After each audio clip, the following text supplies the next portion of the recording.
આ વસ્તુમાં એવું કહેવાય કે આપણે છે ને પહેલાં એક આર્ય સંસ્કૃતિમાં એક સિસ્ટમ હતી ગુરુ, હમ કે કોઈ પણ પ્રોબ્લેમ હોય ને તો ગુરુ પાસે જવું. અને અત્યારની કોઈ ઝેન્ઝી જનરેશન કે આજની જે મોડર્ન જનરેશન પાસે કોઈ ગુરુ વર્ડ જ નથી કે જેની જોડે જઈને પોતાની લાઈફને ઓપનલી કહી કહી શકે, શકીએ.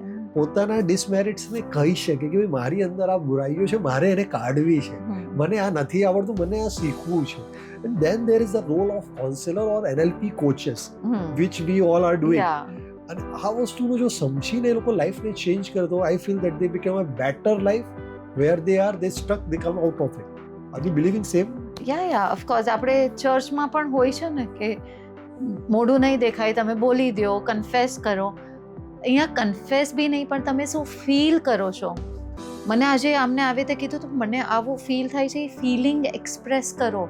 અગર આપણા પ્રોફેશનલ્સ પાસે નથી આવતા તો જેને કરાવ્યું એની સામે તો કરો, પણ ત્યાં નથી કરી શકતા એટલે વી આર ધેર. ડેફિનેટલી.